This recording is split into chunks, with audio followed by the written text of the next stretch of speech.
السلام علیکم۔ ویڈیو کی طرف جانے سے پہلے میری آپ سے گزارش ہے کہ آپ اس چینل کو ضرور سبسکرائب کریں تاکہ ہر نئی آنے والی ویڈیو آپ تک پہنچ سکے۔ انسان کی زندگی میں چند دن بہت اہم ہوتے ہیں۔ یہ دن اس کی زندگی کا سارا رخ، سارا دھارا، ساری سوچ بدل دیتے ہیں۔ میری زندگی میں بھی چند ایسے دن آئے تھے۔ ایک وہ دن تھا جب میں نے کلاس کی آخری کرسی پر بیٹھ کر پہلی پوزیشن حاصل کرنے کا فیصلہ کیا تھا۔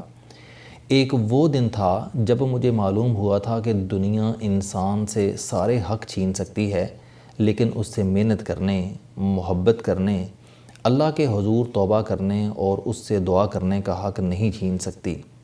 ایک وہ دن تھا جب میں نے اپنے اندر کے خوف کو نکال کر پھینک دیا تھا۔ میں نے یہ یقین کر لیا تھا کہ زندگی، عزت اور رزق اللہ تعالیٰ کے اختیار میں ہے، چنانچہ لوگوں سے، حکومتوں سے اور حالات سے گھبرانے کی کوئی ضرورت نہیں۔ اور ایک وہ دن تھا جس نے مجھے زندگی کی ایک حقیقت سے روشناس کرایا جس کو میں اور میرے جیسے لوگ عمر بھر نہیں سمجھ پاتے۔ یہ 18 اپریل 2007 کا دن تھا۔ اس دن اخبار کے اندرونی صفحات پر ایک چھوٹی سی خبر شائع ہوئی اور اس خبر نے میرے ذہن کو جڑوں سے ہلا دیا۔ یہ کبیر والا کے 4 سگے بھائیوں کی پھانسی کی خبر تھی، اور ایسی خبریں عموماً اخبارات میں شائع ہوتی رہتی ہیں، لیکن اس خبر میں ایک ایسا فقرہ تھا جس میں 10,000 سال کی دانش چھپی تھی، اور ہم عموماً زندگی کے ہنگاموں میں اس دانش پر توجہ نہیں دیتے۔ میں اس فقرے کی طرف تو بعد میں آؤں گا، لیکن پہلے آپ کو اس خبر کے مدرجات بتاتا چلوں۔ کبیر والا میں لکھا نام کا ایک چھوٹا سا گاؤں ہے۔ اس گاؤں میں 2 خاندانوں کے درمیان زرعی زمین کی ملکیت پر تنازع چل رہا تھا۔ اس تنازع کے دوران ایک خاندان کے 4 بھائیوں نے 15 اپریل 1999 عیسوی کو دوسرے خاندان کے 13 افراد کو کلہاڑیوں کے ذریعے قتل کر دیا تھا۔ قتل ہونے والوں میں 5 خواتین اور 2 معصوم بچے بھی شامل تھے۔ مجرم واردات کے بعد گرفتار ہوئے، ان کے خلاف مقدمہ چلا اور ڈسٹرکٹ جیل خانے وال نے 4 بھائیوں کو 13 مرتبہ پھانسی دینے کا حکم دے دیا۔ مجرموں نے اس فیصلے کے خلاف اپیل کی، لیکن یہ اپیل ہائی کورٹ اور سپریم کورٹ دونوں نے خارج کر دی۔ مجرموں نے بعد ازاں صدر مملکت سے رحم کی اپیل کی، لیکن صدر پرویز مشرف نے بھی 28 دسمبر 2006 عیسوی کو یہ اپیل مسترد کر دی، اور یوں 4 بھائیوں کو 17 اپریل 2007 کو سینٹرل جیل ملتان میں صبح 4:30 بجے پھانسی دے دی گئی۔ یہ تھی اس کیس کی مختصر سی روداد۔ اب آتے ہیں اس فقرے کی طرف۔ میں نے جس کے بارے میں عرض کیا تھا کہ اس فقرے میں 10,000 سال کی دانش موجود ہے، اور اس فقرے کی وجہ سے وہ خبر اور 17 اپریل کا وہ دن میری زندگی کا اہم ترین دن بن گیا۔ پھانسی کے بعد ان 4 بھائیوں کی لاشیں بستی لکھا لے جائیں گئیں اور انہیں اسی زمین میں دفن کر دیا گیا جس کی ملکیت کے لیے انہوں نے 13 افراد کو قتل کیا تھا۔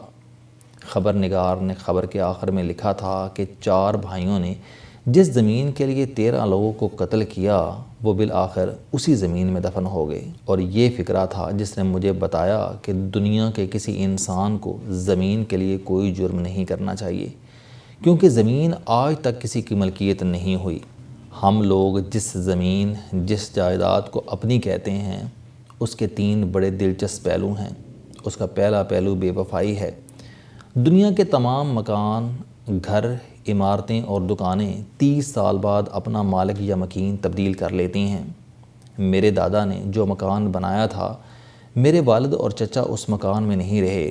میرے والد نے ہمارے لیے جو گھر بنایا تھا، ہم لوگ اس میں نہیں رہے، اور میں نے جو مکان اپنے اور اپنے بچوں کے لیے بنایا ہے، میرا اندیشہ ہے کہ میرے بچے بھی اس میں نہیں رہیں گے، کیونکہ انسان ایک ایسا جانور ہے جس کی ہر نسل اپنا نیا گھونسلہ، اپنا نیا بل بناتی ہے، اور دنیا میں ہم سب لوگ اپنی آنکھوں سے اپنے بنائے ہوئے مکانوں کو خالی اور اداس ہوتا ہوا دیکھتے ہیں۔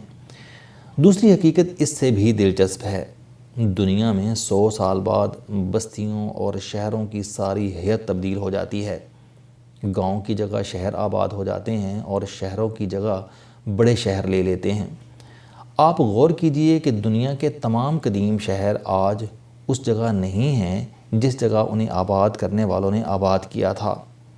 لاہور راوی کے کنارے تھا اور 12 دروازوں کے اندر قید تھا، لیکن آج راوی لاہور کے مضافات میں شفٹ ہو چکا ہے، جبکہ لاہور دروازے توڑ کر باہر نکل گیا ہے۔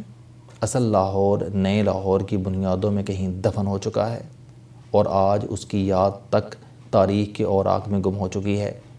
یہی صورتحال کراچی، حیدرآباد، کوئٹہ، پشاور اور راولپنڈی کی ہے۔ یہ تمام پرانے شہر نئے شہروں کی بنیاد بن گئے ہیں۔ رہ گیا اسلام آباد تو یہ 40 برس پہلے جنگل تھا اور اس جنگل کے اندر چھوٹے چھوٹے گاؤں تھے۔ سخی بٹ اسلام آباد کی ایک مشہور شخصیت ہیں۔ بٹ صاحب اسلام آباد کے ابتدائی ٹھیکیداروں میں شمار ہوتے ہیں۔ انہوں نے اپنی آنکھوں سے آپارہ مارکیٹ کے پیچھے ایک گاؤں دیکھا تھا۔ وہ اس جنگل کے چشموں میں نہاتے بھی رہے ہیں اور انہوں نے جب 0 پوائنٹ کے قریب گھر بنایا تھا تو اس گھر سے چند گز کے فاصلے پر گاؤں تھا، لیکن آج 40 برس بعد یہ جنگل پاکستان کا مہنگا ترین شہر بن چکا ہے۔ آپ تصور کیجئے کہ آج جس جگہ F10 یا E7 کے سیکٹر آباد ہیں، وہاں کبھی بستی لکھا جیسے گاؤں تھے اور اس گاؤں کے لوگ بھی زمین کے ایک چھوٹے سے ٹکڑے کے لیے ایک دوسرے کو قتل کرتے تھے، لیکن آج وہ زمین کس کی ملکیت ہے؟ آج اس پر کون آباد ہے؟ آپ تیسری حقیقت بھی ملاحظہ کیجئے کہ دنیا میں 500 سال بعد زمین اپنی شیپ تبدیل کر لیتی ہے۔ شہروں کی جگہ جھیلیں بن جاتی ہیں، جھیلوں کی جگہ گاؤں آباد ہو جاتے ہیں، دیہات سڑکوں میں دفن ہو جاتے ہیں، سڑکیں جنگلوں میں گم ہو جاتی ہیں، جنگل ویرانوں میں تبدیل ہو جاتے ہیں، ویرانے باغ بن جاتے ہیں اور باغ دلدل کی شکل اختیار کر لیتے ہیں، دلدلیں صحرا بن جاتی ہیں اور صحرا دریاؤں میں گم ہو جاتے ہیں۔ گویا 500 سال بعد زمین کے سارے نئے نقش تبدیل ہو جاتے ہیں۔ ہم لوگ آج جس جگہ بیٹھے ہیں یہ زمین کبھی مغل شہزادوں کی ملکیت تھی۔ اس سے پہلے خاندان غلامہ اس کا مالک تھا اور اس سے پہلے محمود غزنوی نے اسے تاراج کیا تھا۔ اس سے قبل اشوک اعظم اس کا مالک تھا اور اس سے قبل کورے اور پانڈے اس کے حکمران تھے۔ اس زمین کو سکندر اعظم نے بھی اپنی ملکیت بنانے کی کوشش کی تھی اور راجہ اندر نے بھی، اور اس پر بدھوں نے بھی اپنی مہر لگائی تھی۔ اسے چنگیز خان نے بھی ہضم کرنے کی کوشش کی تھی اور تیمور لنگ بھی اسے اپنے قدموں میں روننے کی خواہش لے کر یہاں آیا تھا، لیکن سب لوگ اپنی اپنی بولی بول کر رخصت ہو گئے اور آج اس پر ہمارا بسیرا ہے اور کل یہ کسی دوسرے کی ملکیت ہو گئے۔ جی ہاں، صرف 500 سال بعد ہماری رہائش گاہیں، ہمارے شہر کسی جھیل میں دفن ہوں گے یا پھر ہماری آرزوؤں اور خواہشوں کے محلوں سے دریا گزر رہے ہوں گے اور ہماری ہڈیوں کی خاک تک کا نشان ان ہواؤں میں موجود نہیں ہوگا، لیکن اس کے باوجود انسان زمین کے لیے لڑتا ہے۔ یہ اسے اپنی ملکیت بنانے کے خبط میں بھی مبتلا ہے اور یہ اس خبط کی تسکین کے لیے دوسرے انسانوں کو قتل کر دیتا ہے۔ ہم لوگ کس قدر بے وقوف ہیں، ہم مٹی پر قبضے کے لیے انسانوں کی جان لیتے ہیں اور آخر میں خود بھی اس مٹی میں مل کر بے وجود، بے نشان ہو جاتے ہیں، کیونکہ انسان کی قبر اور قبرستانوں کی بھی ایک عمر ہوتی ہے۔ قبریں اور قبرستان بھی جوان ہوتے ہیں، بوڑھے ہوتے ہیں، مرتے ہیں اور پھر بے نشان ہو جاتے ہیں۔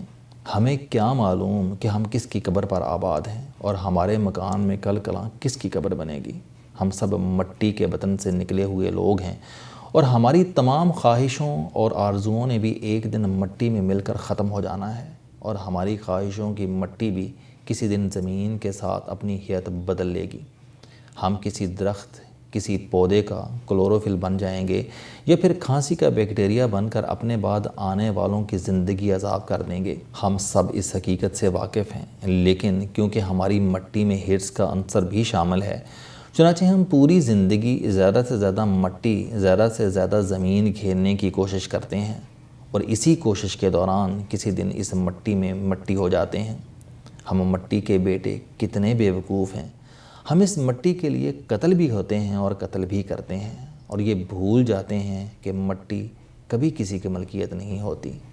السلام علیکم، آپ سٹوڈنٹ ہیں، کوئی جاب کرتے ہیں، کاروبار کرتے ہیں یا پھر آپ گھریلو زندگی گزار رہے ہیں۔ اگر آپ اپنی زندگی کو بدلنا چاہتے ہیں تو اس چینل علم دوستی پر آپ زندگی میں کامیابی کے لیے جاوید چوہری صاحب کے موٹیویشنل، سوشل، سیلف ڈسکوری سے ریلیٹڈ اور صحت سے متعلق بے شمار کالم سن سکتے ہیں۔ میرا دعویٰ ہے کہ یہ چینل آپ کی زندگی بدل دے گا۔ اس چینل کا مقصد اچھی باتیں معاشرے میں پھیلانا ہے اور اچھی بات کو دوسروں تک پہنچانا صدقہ جاریہ ہے۔